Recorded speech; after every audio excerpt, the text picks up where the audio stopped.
So, what actually makes a computer super? Is it just the size, or the cost, or the speed? Well, let's dive into this because the answer is going to take us from the little device you've got in your pocket to some of the most complex machines humanity has ever built.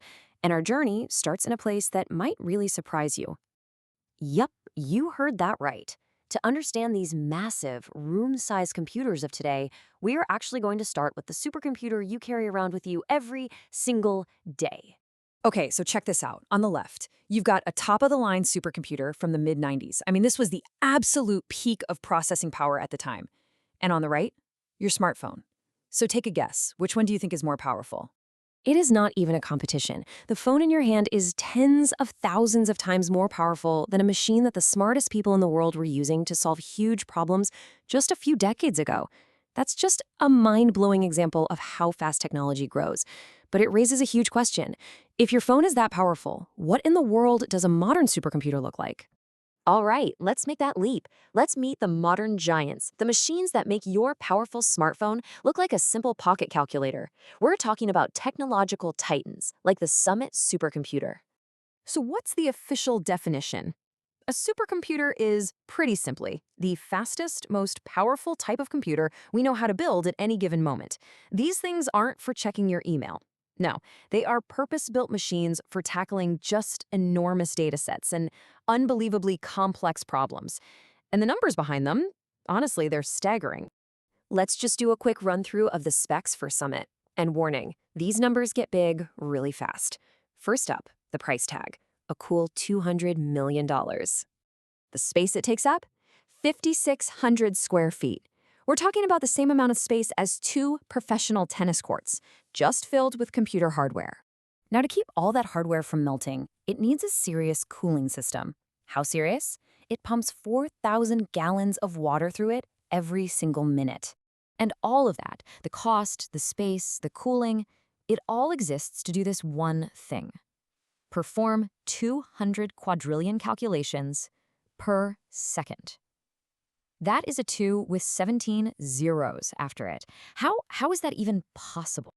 Well, the secret to that incredible speed isn't just about making faster computer chips. It's about a completely different way of thinking. It's all about thinking in parallel. See, your laptop or your desktop computer, it mostly uses what we call serial processing. Now, imagine one person trying to solve a giant 100,000-piece jigsaw puzzle. It's a slow process, right? One piece at a time. A supercomputer uses parallel processing. Now, imagine having tens of thousands of people all working on that same puzzle at once, with each person handling just a small section. They're going to get it done exponentially faster. So that's the core idea. In technical terms, parallel processing is a method where you take a massive, complex problem, you break it down into thousands of smaller, bite-sized tasks, and then you unleash thousands of processors on them, all at the exact same time. In this table here, it really breaks down the key differences.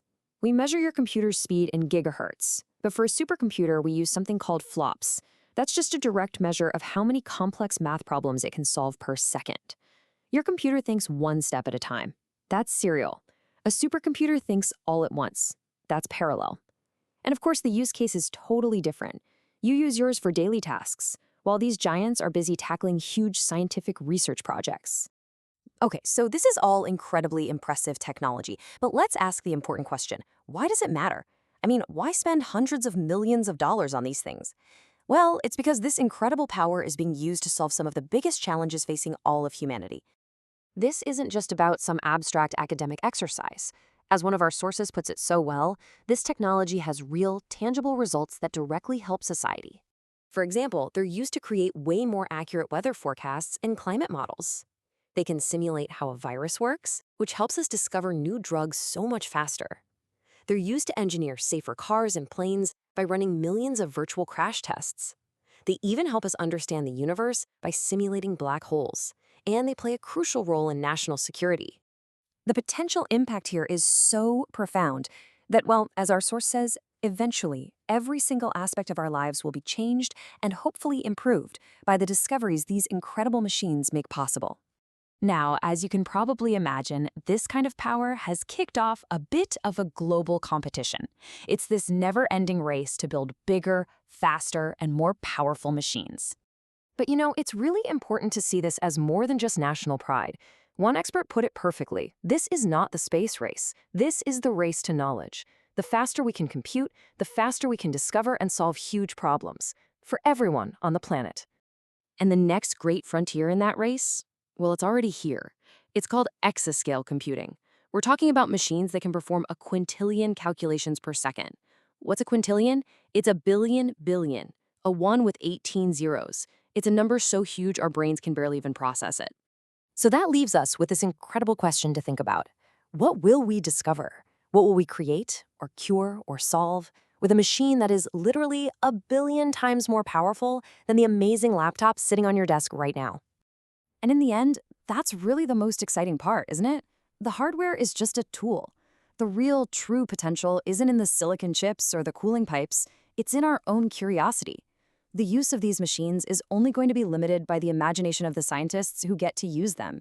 And that's a frontier with no limits at all.